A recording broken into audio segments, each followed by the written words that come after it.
Hi everyone. So, in this class I want to discuss with you income tax topic, that is residential status of an individual. So, in previous all lectures I discussed with you rules regarding how to determine residential status of an individual as per Indian Income Tax Act 1961, and in lecture 2 and 3 I discussed few problems, and now coming to lecture 4. Here I am going to discuss another problem and its solution regarding how to determine residential status of an individual person. Let us go to lecture 4.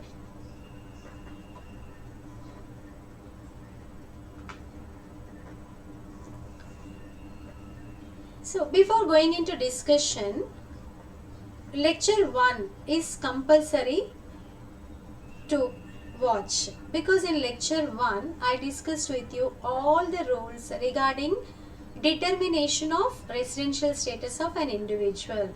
So those rules only we are going to apply for all the problems, and we will determine their residential status. So that is why lecture 1 is very important to watch.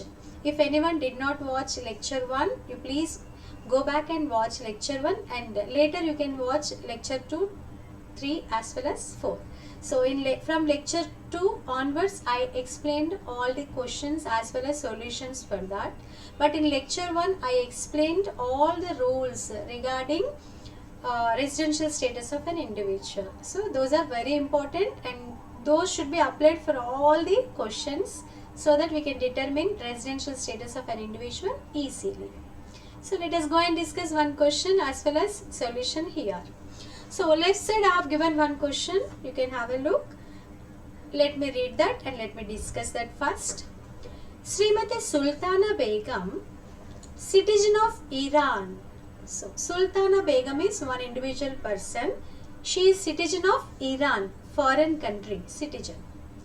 Came to India. She came to India for the first time on employment or business purpose. So actually Sultana Begum is citizen of Iran, foreign country. She is not citizen of India. So she did not stayed in India in any previous other years. Only during that particular period she came to India on employment or business purpose. Before that she was not in India. She actually is a citizen of foreign country, Iran. Okay. So when she came to India on 13th July 2023. So that date is very important, when actually she came to India. She is general category assessee. Okay. And let us discuss actually how many days she stayed during the previous year in India. She came to India during previous year only. So our previous year is starting from 1st April 2023 and ending on 31st March 2024. That is our previous year. I mentioned in the solution also in the beginning. You can see that. PY means previous year.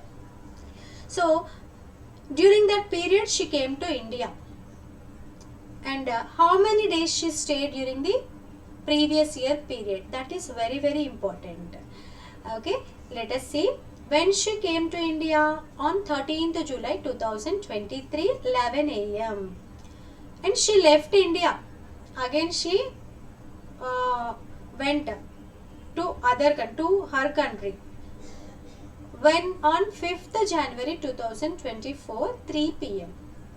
Okay, so here she came to India on 13th July 2023 and she went to her country back on 5th January 2024, 3 p.m.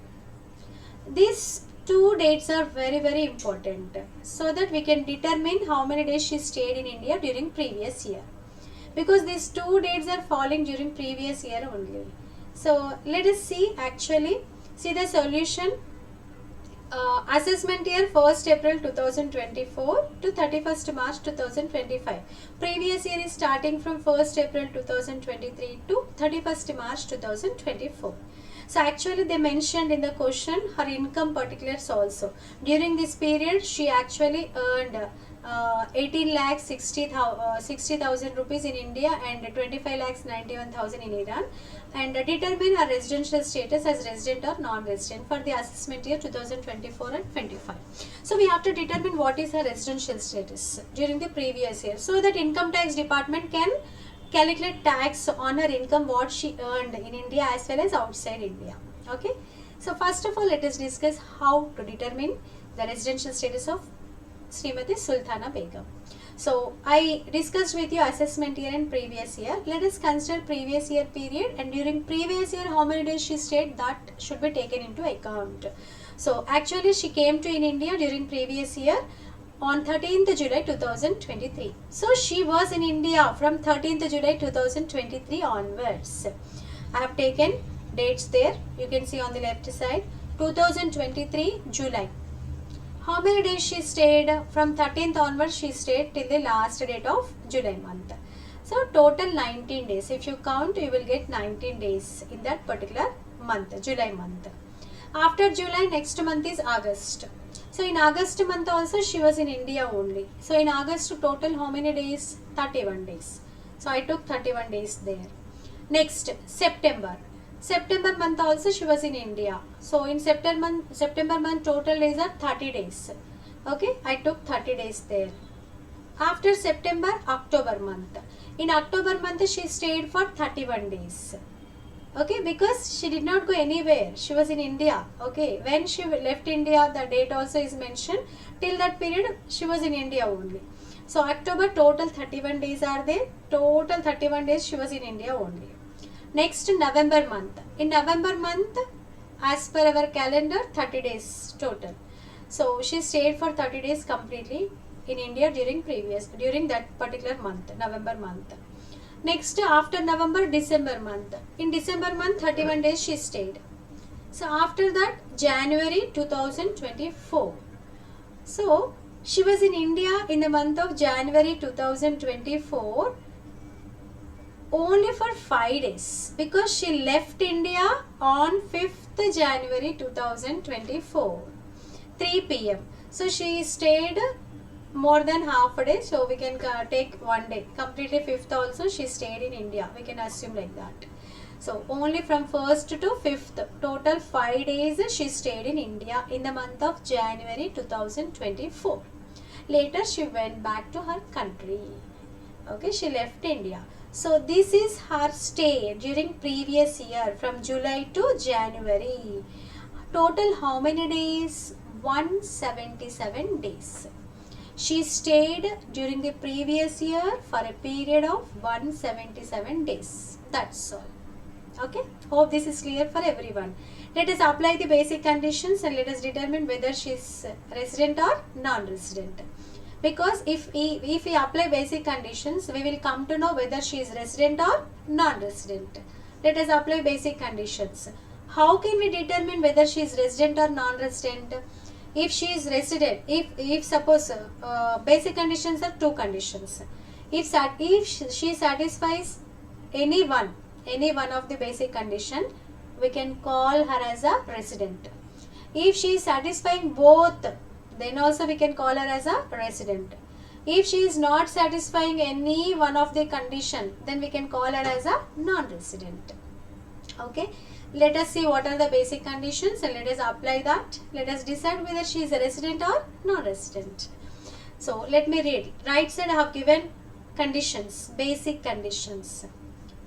An individual is considered as resident in the previous year if he satisfies one or both of the following basic conditions. If he does not satisfy at least any one of the basic conditions, then he is called a non-resident. Hope this is clear. What I explained just now, same points are there. And what are the basic conditions? 2 are there. Let us read that.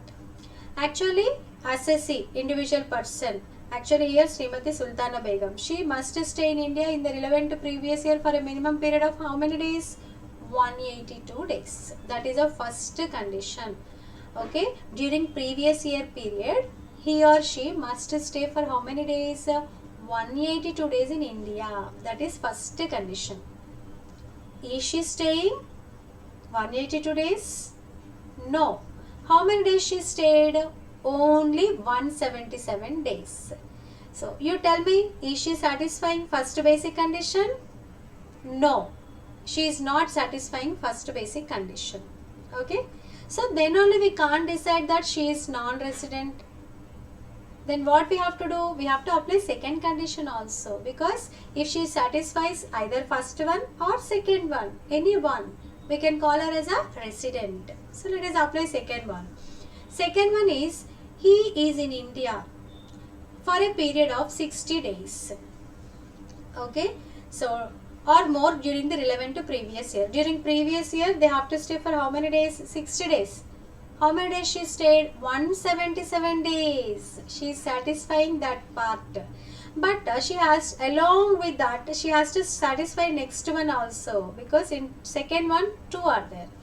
And 365 days or more during the 4 years preceding to the relevant to previous year. So previous year is 1st April 2023 to 31st March 2024. So before that, out of 4 years, she must stay for a period of 365 days. She is not satisfying that, because when she came to India during previous year and she did not come to India before that. So how can she stay 365 days out of 4 years before previous year? She can't. So in second one, first part, 60 days part she is satisfied. But second part, 365 days out of 4 years preceding to the relevant to previous year, she is not satisfied. So we can say that she is not satisfying second one also. She is not satisfying first condition, 182 days stay. She is not satisfying second one also, because only half part she is satisfying in second one. We can say that she is not satisfying completely second one. So if she is not satisfying 2 basic conditions, we can call her as a non-resident. So she is non-resident. Hope this is clear. If once she is non-resident, we need not to apply additional conditions. Additional conditions will be applied only if the assessee is resident. If they are non-resident, don't apply additional conditions. That's over. Problem finished. We determined her residential status as non-resident. That's it. Okay. So, hope this is clear for everyone. You can see now. So, what we decided, that Srimati Sultana Begum is non-resident because she did not satisfy any one of the basic conditions. That is why she is non-resident. Hope you understood this. So, if in case of any doubts, you can mention in the comment section. For more solutions on this topic, you can go through other lectures. And first lecture is very, very important, because I mentioned there all the rules and regulations for determination of residential status of an individual. So, hope this is clear for everyone. Like the video, share the video, subscribe the channel. Thank you.